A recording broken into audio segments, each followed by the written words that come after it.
আপনারা যে টাকাটা বিনিয়োগ করছেন, উদ্যোগটা যে নিবেন, প্রথমে আমাদেরকে সঠিকভাবে নির্ধারিত করতে হবে আমি কি কাজটা করব, কি কাজটা করব না। এমন কোনো কাজ করা যাবে না যে কাজ করে আমি দীর্ঘ সময় ধরে সেটার থেকে ফল পাবো না। আমাদের মূলত বিনিয়োগের উদ্দেশ্য কি হবে? এমন জায়গায় বিনিয়োগ করতে হবে সেটা একটা নির্দিষ্ট সময় পর থেকে আমার রেগুলার ইনকাম জেনারেট হবে। এটা আরেকটু রিলেট করবেন, যেমন দেখেন আমি টানেলের ওই জায়গা থেকে অন্য জায়গায় চলে যাব একটু পরে কথা প্রসঙ্গে। ওইখানে সরকার যদি ওই পলিসিগুলো ডেভেলপ করে দিত, তাহলে আবাসন খাতে বিনিয়োগ আসতো, লোকাল যারা আছেন তারাও ওখানে এনগেজ হইতেন, পাশাপাশি বাইরের বিনিয়োগকারী কিন্তু আনা খুবই সম্ভব ছিল যদি সরকার সুন্দরভাবে প্রেজেন্ট করতে পারতেন কি হইতে যাচ্ছে। কি নদীর দুই পাশে যে শহর ডেভেলপ হয় সেটা অনেক দেশে হয়েছে, সিঙ্গাপুর আছে, হংকং আছে, দুবাই আছে, তারপরে চায়না সাংহাই আছে, এই ধরনের অ্যারিজোনা আছে, ক্যালিফোর্নিয়াতে আছে, সিডনিতে আছে, অনেকগুলো জায়গায় যারা সাগরের পাশে বা নদীর পাশে কানেক্টিভিটি যারা সুন্দর মতো ডেভেলপ হয়ে যায়। সো এখানে কিন্তু ভালো করে যদি পরিকল্পিত উপায়ে যদি প্রস্তাবনা দেওয়া যায় তাহলে বিদেশি বিনিয়োগে আসতো, শুধু আবাসন খাতে আসতো। পাশাপাশি আমাদের যে সুন্দর নৈসর্গিক পার্কি বিচ আছে সেটা অনেক সুন্দর, এর চেয়েতেও বাজে বাজে জায়গা নিয়ে পাতায়া বিচ আছে। পাতায়া বিচও পার্কি বিচের কাছাকাছি না, কিন্তু পাতায়ার চারপাশে এত সুন্দর করে স্কাইস্ক্রেপার হয়ে গেছে, মানুষজন এমনিতেই যায় এখানে। তাহলে দেখেন ট্যুরিজম ইন্ডাস্ট্রিও হয়ে যেত। তাহলে ছোট ছোট যে উদ্যোক্তারা আছেন যারা রেস্টুরেন্ট করবেন তারাও এখানে একটা অ্যাকোমোডেট হয়ে যেত। রিক্রিয়েশনাল ইন্ডাস্ট্রির সঙ্গে যারা জড়িত থাকতেন তারাও কিন্তু এখানে অ্যাকোমোডেট হয়ে যেত। পাশাপাশি আমাদের অর্থ লগ্নিকারী প্রতিষ্ঠান যারা আছেন তারাও এখানে হইতো, তারাও তাদের ব্যবসা পরিচালনা করতে পারতেন।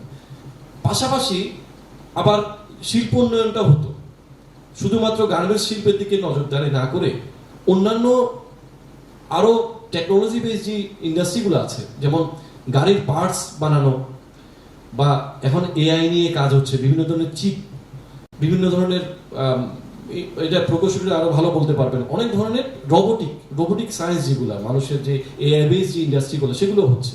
এই ইন্ডাস্ট্রিগুলোকে যদি আমরা ইনভাইট করে নিয়ে আসতে পারতাম সুন্দর মতো অ্যাকোমোডেট করে, তাহলে এখানে আমাদের লোকজন চাকরি করতো। চাকরি করে যারা একটু বেশি বুদ্ধিমান, যারা খুব কুইক লার্নার, তারা কিন্তু একটা সময় চাকরির পরে পরে তারা কিন্তু আবার ব্যবসায় চলে আসতেন। এরকম চায়নাতে হাজার হাজার উদাহরণ আছে, যারা একটা সময় চাকরি করেছেন, কাজটা শিখেছেন, পরবর্তী জার্মান কোম্পানিতে চাকরি করেছেন। ওইখানে বেশিরভাগ দেখা যায় কি জার্মানরা খুব ডেভেলপ টেকনোলজি বেসে। তো এই ধরনের কোম্পানিগুলোকে ইনভাইট করলে তাদের কাছে অনেক কিছু শেখা যায়। সেগুলো শিখে আমাদের দেশের যে প্রকৌশলীরা ডেভেলপ হতো তারা কিন্তু ওই ইন্ডাস্ট্রিগুলো গ্রোয়িং হয়ে যেত।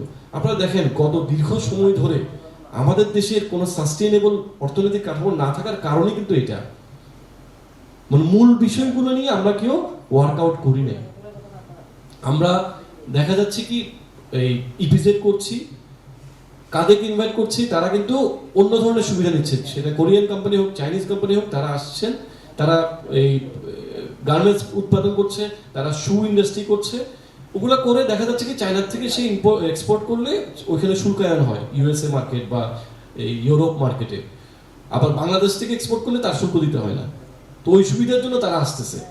বাট আমাদের শুধুমাত্র বিনিয়োগ তাদের ওইসব খাতে আমরা করব, আমি ওটাকে নেগেটিভ বলছি না, কিন্তু অন্যান্য খাতকে আমাদের এখানে আনতে হবে। কেন জানেন? যাতে আমাদের দেশের যে লোকজন আছে তারা যেন কাজগুলো শিখে ফেলে, আমাদের দেশের লোকজনগুলো এন্টারপ্রেনার জন্য দাঁড়িয়ে যায়। এই যে যেমন এই ফ্লাইওভারের কাজ হচ্ছে, মেট্রো রেলের কাজ হচ্ছে, এখানে কাজ করছে কারা? জাপানিজরা এসে কাজ করছে, রাশিয়ানরা এসে কাজ করছে। ওগুলোর সঙ্গে আমাদের যে ইঞ্জিনিয়াররা আছেন তারা কাজ করবেন, তাদেরকে সুযোগ দিতে হবে, তাদেরকে সম্মানিত জায়গায় বসাইতে হবে। তাহলে তারা কিন্তু 2 বছর 3 বছর কাজ করার পর ওই কাজটা শিখে যাবেন। তখন এই যে আরো অনেক শত শত হাজার হাজার মাইল ফ্লাইওভার আমাদের বানাইতে হবে, আমাদের মেট্রোকে আরো কানেক্টিভিটি করতে হবে, অনেক বেশি করতে হবে। আমাদের যে ঢাকা কক্সবাজার যে রেলটা হয়েছে সেটা কিন্তু ইলেকট্রিক বৈদ্যুতিক লাইন করা যেত, সেটা নিয়ে কাজ করতো। বা আবার পরবর্তীতে যদি করে এক্সপ্রেসওয়ে যদি করে, সেগুলো কিন্তু আমাদের প্রকৌশলীগুলোকেই ডেভেলপ করতে হবে। এগুলোর জন্য একটা সলিড প্ল্যান দরকার।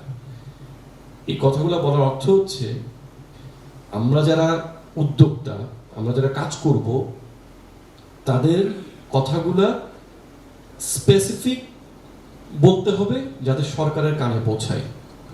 এগুলো কিন্তু প্রতিবাদ না, এগুলো হচ্ছে সাজেশন। সরকারের কাছে সমস্যাগুলো তো আমাদের নিয়ে যেতে হবে।